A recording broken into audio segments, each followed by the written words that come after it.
they're calling him the next Bruce Lee. And Jeff Bevere in the Toronto Star, in taking a look at the movie, said that just punching the air, he looks like he's murdering it. Like, just watch this guy do his... Yeah, because remember Jet Li came along, he's supposed to be the next big thing. Yeah, he was going to be it. He's incredible.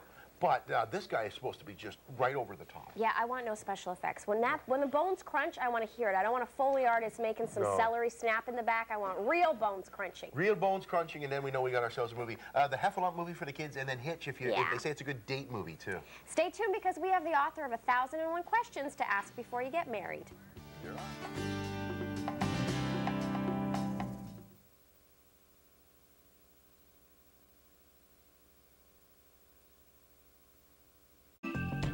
Heart to Heart Week continues now. If you're in love and you're thinking of popping that big question, or are about 1,001 other questions you should ask. The author of 1001 Questions to Ask Before You Get Married, the author is here, Monica Mendez-Leahy. How are you? Fine, thank you. Monica, you look lovely. Thank you. Let me ask you, are you yourself, have you been asked that big question?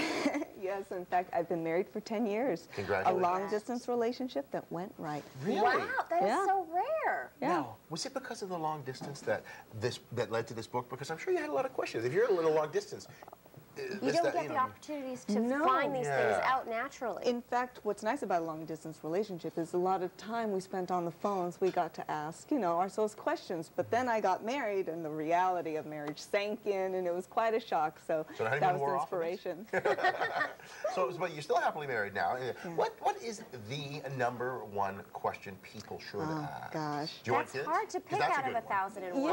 You can't. It's like, what's the most important thing when raising a child? Well, do you want children is a big one. That's of course. Yes and no, it means right away. Yeah. Well, maybe if it's too difficult to zoom in on the one question, what are the areas that you think are the most significant that people really have to kind of put their cards on the table about before they get married? Well, the first step, really, before you get married is you really have to know what you're looking for in life. Okay. Because I think people sometimes get together because they're compatible on small issues, but then they don't have the same real master plan for themselves, and they end up being really disappointed. Yeah. So you have to ask, how well do you know yourself and what you want in your life? And you do. And then you have to kind of grips with your past and what elements of your past you're going to bring in there into your marriage. And then, kids. Finances and intimacy, because those three things every couple argues about at some point in the relationship. I think it's, of course, I loved Andy and I, when we first started dating, that's all I would do. It was like he was a contestant on the Marasha game show. I would just ask him questions all the time, because that's what I do for a living. It's the way you get conversations started. He thought that the question period was going to eventually wear off. It has not. 2 years strong. I'll take Andy for 200. Exactly. So yesterday when I saw him and I showed him this book and he read the title, 1001 Questions to Ask Before You Get Married, he kind of just lay back in the chair there, settled in, because he knew it was going to be a long winter's night, with the clipboard and everything. But what I thought was extremely helpful, and something I really hadn't thought about, was the chapter where you have to separately ask yourselves these questions and then compare the notes. Yeah. How do you see yourself celebrating your first-year anniversary? Specifically, where do you live? How do you spend your time? What kind of home do you have? These kind of really specific questions. Then to repeat those questions at the 10-year anniversary, the 20-year anniversary, 30, 40, and God willing, 50. And I think that's really important, because it does force you to think to yourself, I have to explain what I want in my master plan. I have to be able to articulate it. So what does that really mean? I thought that was very, very helpful. Isn't it? And couples don't think about that a lot of times. They don't think about, what am I looking for? You can have the wife that says, you know what, my view is to have children, live in a really nice neighborhood, and then retire, out in the woods. And then she's marrying a guy that says, you know what, I agree with you on the kids, but my view of retirement, well, I never want to retire. I just want to live in the city, in an apartment, and have a real urban lifestyle. Right. Okay, well, now you know, so let's see where you can either come to an agreement or decide that maybe, you're looking for something else. Right. So I'm thinking this is good, because then you really understand, A, yourself, because these questions are also for ourselves, and B, your partner, obviously, to make sure you're on the same page. Do you think it's fair to say that people can change as time evolves? Because I think, you know, we That's a good all question. do. So obviously, what might seem like I want to live in a condo today Yeah. could be, you know what was I thinking? I think Right. I want a small bungalow. We're doing a TV show over here, man.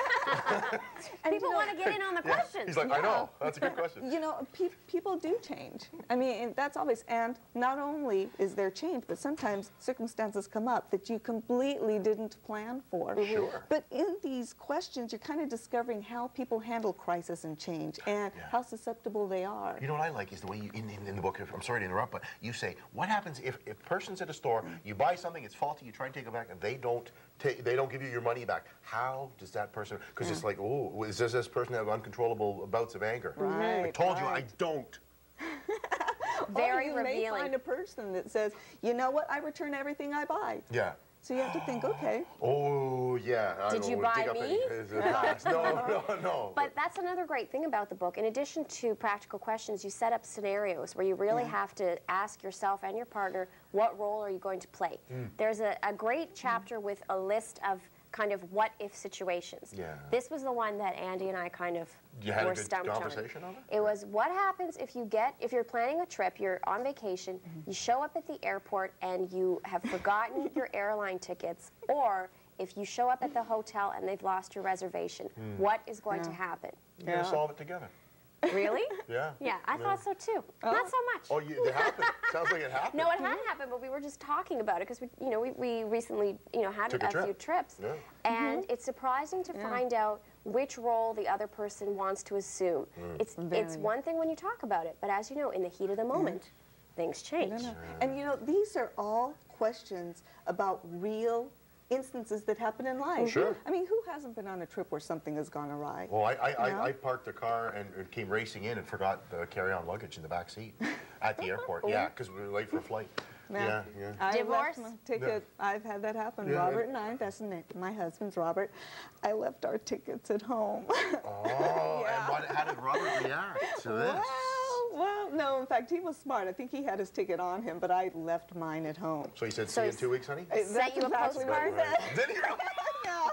Typical male response right there. But you know, I mean, I found out then how we reacted, and we got through it and stuff when we were able to think of a good way to get me on the plane, and How it worked out. Oh, we're all talking about lovely light things. What about if somebody's parent should become ill or something? Yes. How Yeah. the spouse or the should-be spouse would handle that? Yeah. Because for goodness sakes, I know my now wife, when my dad was ill in the hospital and in the nursing home and so forth, she was wonderful when she come to see him, and the two got along really well. Extended family can put Yeah, a it can huge put a dent. a change in things. Extended family or your own family, there are questions here that a lot of couples and people that are already married have never thought of. What happens if you have a child that has a disability? There you go. Or is born with some sort of illness that's going to take long-term care and treatment? Are you going to take an elderly parent in and care for them, or maybe a brother, sister, cousin that is down on their luck that's Lost a looking job for or something, yeah. a new job or a change in life? These are things that come up, and Yeah. you have to be kind of prepared for them, because if it does happen, or when it does happen, you've kind of already set yourself a plan, and it just makes it so much easier. Because think how much stress that puts on a Oh, marriage. it's very And it's a stressful. stressful situation. A lot of I do a good deal. Well, I don't do a good deal, but I try and help out with the Easter Seal Society, and a lot of You do a lot of people charitable are that are in a situation like that. Oftentimes they're single parents, and it's oftentimes the mother. Unfortunately, the dad isn't always. It can be the end of a marriage. It can be. How you handle a crisis is big. Let's talk about the financial section, because there are a number of chapters dedicated to the finances. You can't escape it. Romance is one thing, but at the end, business is business. Right. What do you think the largest conflicts are when it comes to talking about money or dealing with money? Gosh, it's That's the the big one. number one thing couples argue about is money. And it isn't necessarily that one's a saver and one's a spender. It isn't that. They could both be spenders. They just disagree on what the money should be spent on. So the book does a really interesting thing. It talks about the psychology of spending and saving. Why do you spend and save? I mean, what's your motivation? What do you want to gain from these actions? Right. And then when you know that about yourself and you know that about your partner, Right. you can get to a solution. You know, is saving giving them a sense of security? Is spending giving them a sense of power?